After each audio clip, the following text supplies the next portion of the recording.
Good afternoon and welcome to Lariat TV News Today. I'm Noah Torr. And I'm Bailey Bramer. Thanks for joining us today. Waco police warned the community to use caution on Thursday afternoon after heavy rains and high water trapped people in their cars and caused multiple crashes. Rain is expected to continue throughout Friday but will clear up for the weekend. Street flooding, thunder, and lightning postponed outdoor activities and created delays for many individuals due to warnings to stay off the roads. Drivers are still warned to be cautious while driving and to turn around, not to drown if they see high waters on roads. Fighting for a parking spot on campus and avoiding accidents are a few things you may face while parking on campus. LTVN's Julie Lorenz spoke to some campus safety officials to get statistics on accidents and crime and hear how they are trying to ensure safety in all the garages. Our garages are very safe, very secure. What we find is that each garage has its own personality. Since each garage has its own personality, you may wonder which one is right for you. There are 5 parking garages on campus that can hold 800 to 1,100 cars. They fill up probably about 10 a.m. Not fill all the way up. Dutton Garage is really busy. Spate Garage is really busy. But then the garages that are the East Campus garage never fills up. You may have witnessed some crazy driving, accidents, or even some close calls inside parking garages. However, Baylor Chief of Police dives into the recent reports about accidents inside the garages. And there's only been 55 total accidents. That includes that little bump, somebody's trying to pull in the space and bumps the car. And so the good news is we haven't had serious injuries, serious accidents in our garages. In an effort to keep the numbers of accidents and criminal activity down and deter it, Baylor's Director of Technical Security shares how they are implementing resources that ensure safety. One of the things we did most recently is install LED lighting in every parking garage. So in conjunction with that, we also are going to install security cameras in all the parking garages. So as of today, there are security cameras in every parking garage, but we're going back and adding additional security cameras in the parking garages. We're adding cameras on every floor. We're adding cameras in the elevators, inside the stairwells, and we're trying to have a comprehensive approach to the coverage that we have. For Lariat TV News, I'm Julia Lorenz. Baylor students Haley Engstrom and Marley Sanders were inspired to put on a custodial banquet to serve the people who serve us every day. The banquet had a 3-course meal, a thank you video from Baylor students telling the custodians why they're appreciated, an electric violinist, and even a raffle with gift cards. I got in touch with Sutton because I knew he was a part of student government, and once we got a foot in the door of student government, that's how we got the funding, and then from there we were like, okay, how are we going to get volunteers for this? And we reached out to different organizations and found volunteers, people to donate gift cards. We're like, what can we do at Baylor to serve the custodians? We're training students to have this same servant heart, the same desire to serve the custodian staff at Baylor. Many Wacoans have loved the attention that HGTV's Fixer Upper has been bringing to the city, but not everyone is on board with how Chip and Joanna have changed Waco. According to a BuzzFeed article that came out on April 20th, Magnolia's fame hasn't brought as much business to the city as it praises. However, there have been some disputes about the claims made in the article. Baylor students have mixed emotions about the story, but the consensus from those that we talked to was BuzzFeed doesn't know Waco well enough to be a reputable source. Baylor students, it's that time of year again. Final season is here, and with that comes many stresses. I sat down with Dr. Hill Allen, who explains the do's and don'ts of how to handle your stresses this final season. Stress relieving techniques is taking walks, getting outside, a little bit of sun, although we don't have a whole lot of sun that's going on right now, but a little bit of outside time is a good stress reliever. We have a great resource with the Baylor University Counseling Center. It's called TAL, Therapy Assisted Online. It is self-help, self-paced, online, kind of guided relaxation, stress relieving techniques that you can do from your own home. All you need to do is log in to the Baylor University Counseling, go to our webpage and click the TAL Therapy Assisted Online link and log in with your Bear ID and credentials. When finals roll around, we really like to get outside, just get out of the house, Yeah, we go through phases. Sometimes we'll throw the ball with each other, and then sometimes we'll go hunting or fishing out at his place. It's like right outside of Waco. Yeah, intramurals is a very good study break. Dr. Hill Allen also mentions a few meditation apps that help reduce stress. There's one called Headspace. There's one called Yoga Anytime, and then there's Insight Timer. Insight Timer is my personal favorite. I use it just about every day. You can log in and search different types of relaxation topics, and it will help you kind of guide you through guided meditation activities. During finals week, I usually try to get a good night's sleep. I take study breaks. I try and go on runs and work out still so that I can keep my focus up during the day and do my best to work hard and study all I need to. Now, what not to do? Dr. Hill Allen says that procrastination will only naturally build your stress and anxiety. She encourages students to do a little bit every day and to not forget to take care of your body. For Lariat TV News, I'm Grace Smith. Coming up, we have a recap on the Baylor fashion show and some of the designers' unique collections inspired from around the world. We also want to share with you a behind-the-scenes look at some of the best stories from Lariat TV News this year. The best and brightest are drawn to Baylor, where those from many backgrounds with many talents shine together before casting their light outward to illuminate the world. Through transformational learning opportunities that are grounded in Christian faith and service, and research that impacts lives and communities. Baylor University, a place where lights shine bright. The annual fashion show featured runaway looks, ready-to-wear, bridal, costumes, athleisure, and more. The outfits are completely designed and created by apparel design students, and the inspiration came from all around the globe. LTVN's Sarah Gill spoke with designers and breaks down the show for us. The Baylor Fashion Show was a completely sold-out event, showcasing 12 senior collections involving 56 volunteers and 74 models. Junior Alexandra Davis, co-director of the show and a fashion designer herself, said the show was a major success. We had a full house, so we sold out of the tickets. We had to add chairs, so that was huge. In terms of being a designer myself, it's just so great to see your collection finally walk, because you just sit in a blank, dark room with a sewing machine the whole time, and you have this vision, but this is when it comes to life and it actually makes sense to everyone else. The designers are not the only ones who devoted their time to the show. Models didn't just walk down the runway, they spent hours in fittings to ensure the outfit fit their body perfectly. Two of my close friends are designers, and this is their senior collection year, so they've been working for almost 6 months now on their senior project, and they both asked me to model, and I was so honored to be a part of just their unique concept. Sophomore Berkeley Taylor is an apparel merchandising major. Even though she will not have a collection walk because her major is on the buying and selling side of apparel, she was able to get involved backstage as the head of logistics, garment, and model dressing. Basically, 2 days before the show, we worked on getting all the racks lined in order of all the models, and then got them moved over to the Barfield drawing room yesterday for Mary Gibbs. Today just made sure all the models got out with the right designer and on time, and just made the show flow. Senior fashion designer Kimmy Park reached out to the popular sparkling mineral water brand Topo Chico to see if they would be interested in sponsoring the event. They got back to us saying, we're super interested, we'd love to get a foot in Waco, and a fashion show seems like the perfect event. They decided it would be best if they would donate like 15 cases of Topo Chico, which was so generous and so kind of them, so we're so grateful. Between the tasty drink, the incredible fashion, and the main power behind the event, the fashion show was a success. For Lariat TV News, I'm Sarah Gill.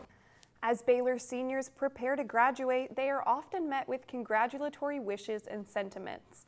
But for senior Sammie Kaiser, it took a special amount of strength and determination to be able to walk across that stage. The summer before Kaiser's senior year, she began having strange symptoms. An MRI eventually revealed she had 2 brain and spinal malformations known as Chiari and basilar invagination. After Kaiser's first surgery, she was not responding well, and she remained in the hospital twice as long as normal patients. Her condition only worsened after a brutal car accident that gave her severe whiplash. But after several surgeries and different complications, Kaiser persevered with inspiring resilience. Kaiser recalls that even during her darkest moments, she said she still saw God's grace. Members of Sigma Tau Delta celebrated the last day of National Poetry Month with an evening of intimate readings from some of their favorite poets. LTVN's Kennedy Dendy spoke with two students who shared their passion of the art of poetry. The caged bird sings with a fearful trill of things unknown but longed for still, and his tune is heard on the distant hill. For the caged bird sings of freedom. I decided to perform my own interpretation of Maya Angelou's poem, Caged Birds, and it's one of my favorite poems just because Maya Angelou is such a wonderful poet and she has really inspired me as not only a poet but as a writer as well.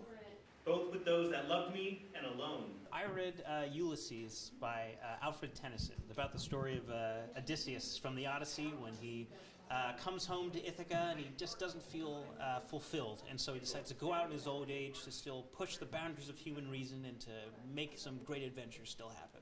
It's sort of a chuckle and a snort, said Carol, but chortle is in the dictionary now and it wasn't before. I was with Dr. Foley when we were just like 8 people sitting on some couches on the 4th floor of the Carroll Science Building, you know, back then. But so we've come a long way, and I'm very proud of the group that we have today. For Lariat TV News, I'm Kennedy Dendy.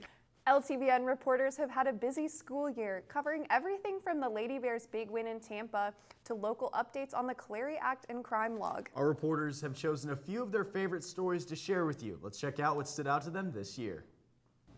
I chose the Sean Oakman verdict story for the Best of LTVN segment because this is one of the stories that I am most proud of. This case had been ongoing since 2016, and when I heard that a trial date had been set, I immediately knew that this was a story I wanted to cover. Each day of the trial, I reported to the courthouse when I wasn't in class, sat in during the jury selection and witness testimonies, and I was standing there right as the not guilty verdict was read. This was a story and a moment that I will never forget as a journalist, and I am eager to continue to pursue stories that the world needs to hear.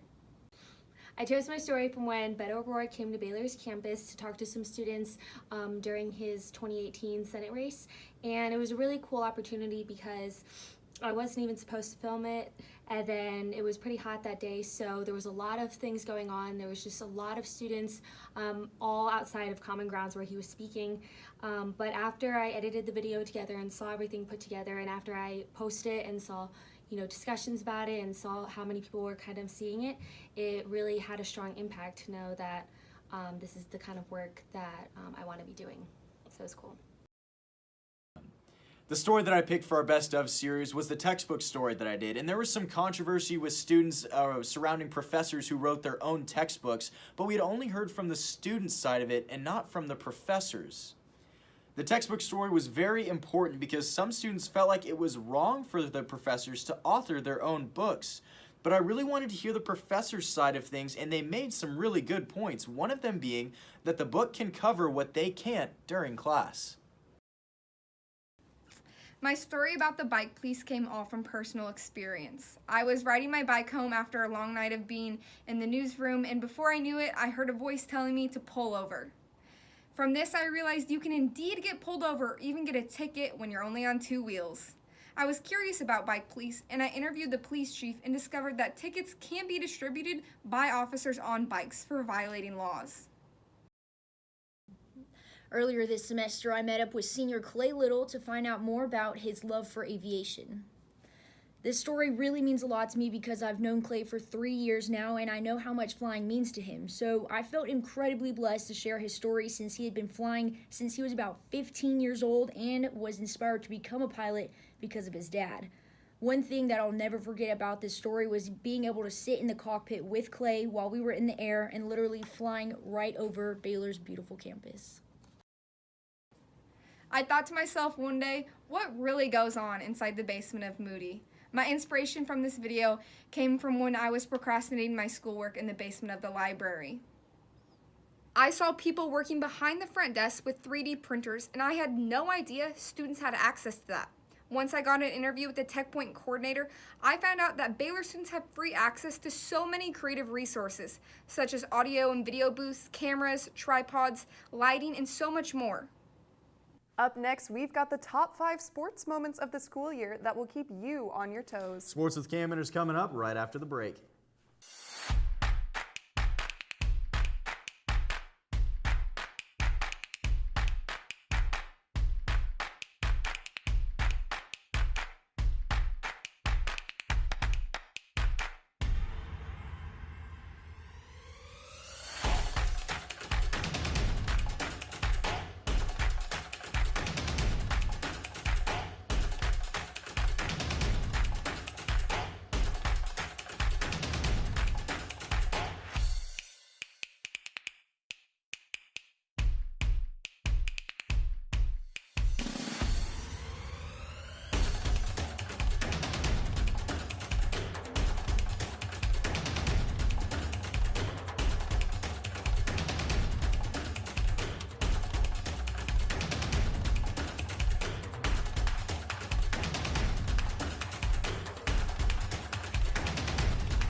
We've had a ton of incredible moments at Baylor sports this year, with almost every team making it to their respective postseason.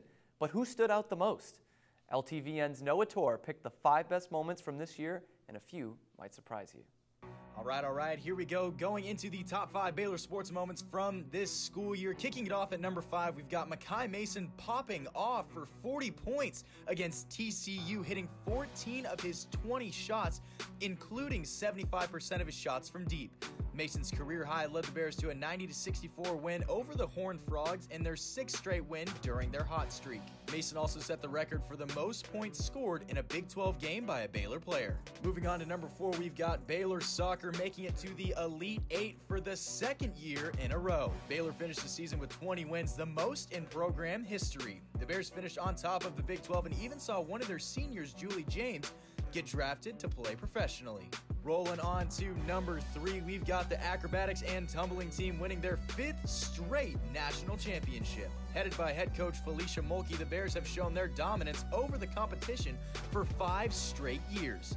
The girls finished with the program best 12-win season and have 30 straight meet wins. We've only got 2 left, and this one was a no-brainer. On homecoming weekend, Baylor football took on Oklahoma State, and with a minute 30 left in the game, quarterback Charlie Brewer led the Bears down the field and hits Denzel Mims in the end zone for the game-winning catch. Baylor won the game 35-31 and went on to finish the season as Texas Bowl champs. Finally, we have the moment I'm sure you've all been waiting for, the Baylor Lady Bears winning it all. The hometown favorites had a chip on their shoulder from the very beginning of the season. Down a point guard, but still determined to make a run this season, head coach Kim Mulkey asked her team to rise to the challenge, and they did exactly that. Throughout the season, the Bears beat high-level competition and got Coach Mulkey her 3rd national championship. That's going to do it for your top 5 for LTVN Sports. I'm Noah Torr. Earlier this week, the Lady Bears accepted an invitation to visit the White House and meet with President Donald Trump after their NCAA National Championship win on April 7th. It was the Lady Bears' 3rd visit to the White House since 2005. And despite busy schedules, plus Kalani Brown and Chloe Jackson gearing up for the WNBA season, the team was able to meet up with President Trump in the Oval Office and brought some gifts for the president, including a custom jersey, a hat, and a signed basketball. Once the Lady Bears were done in Washington, they ventured down to the Texas Capitol and met with the Texas legislature and Governor Greg Abbott. Next up, freshmen Akira DaCosta, Queen Egbo, and Alyssa Smith will be heading to Colorado Springs for the 2019 USA Women's U19 World Cup team. On Sunday afternoon, Baylor's baseball team swept TCU with a 12-1 run rule victory in Fort Worth. The Bears were leading 9-1 by the 5th inning, firmly placing the game out of the reach of the Horned Frogs. Highlights from the game include Baylor starter Jacob Ashkenos pitching 4 innings, allowing only 1 unearned run on 4 hits and no walks and 2 strikeouts. The Bears shined offensively as well, getting 6 runs on just 4 hits with 3 walks. Coming off their victory over TCU, the Bears are gearing up for their series against Kansas State. You can catch the Bears in the opener Friday at 6:35 at Baylor Ballpark. In the midst of the Stanley Cup playoffs and the hometown Dallas Stars moving on to the 2nd round, LTVN's Mackenzie Oviatt and I went around campus to test students on their hockey knowledge. Let's see just how much they knew. I'm Stewie Hockey, making my debut for Lariat TV News, and with the Dallas Stars in the 2nd round and the Stanley Cup playoffs in full effect, we're going to see if Texas has caught the hockey fever. I went around campus today asking what these people knew about the good old hockey game. Rules question for you. Okay. When the puck is shot down the ice from a player behind the red line, it's the center line, and goes beyond the other team's goal line, what is that infraction called? Is it hooking? It's icing. He doesn't even need the options. That's correct. Icing. Icing. Yes. Woo! So the game is simple. I'm going to ask some general knowledge questions to these students and professors, and also, as a fun bonus round, we're going to show them some of the most influential players in the history of the game, and all they have to do is pronounce the names right. Vladimir Konstantinov. Correct. Nailed it. Saw some pro hockey when I was in Russia. Vladimir Konstantinov.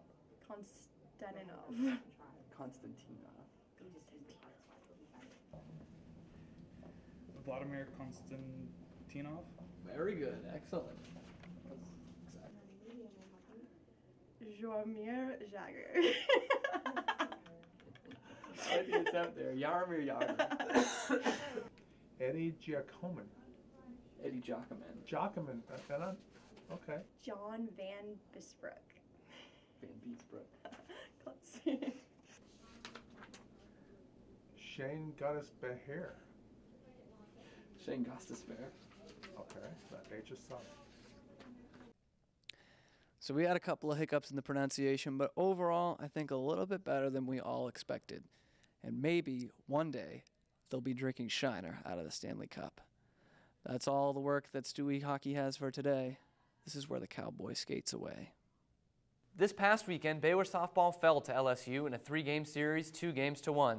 In the last game, Baylor took down LSU 5-1, though, as they rearranged their lineup, with Baylor head coach Glenn Moore bringing in senior pitcher Reagan Green, making it her 3rd win of the season. In the midweek matchup on Tuesday, the Lady Bears were scheduled to face the UTSA Roadrunners. However, the game was canceled due to poor weather conditions. Catch the Bears in Austin this weekend as they face UT on Friday and Saturday. And that's all I have for sports today. Thanks for watching Lariat TV News today. Have a safe and fun summer break. We'll see you next year. Have a great week, Baylor Nation.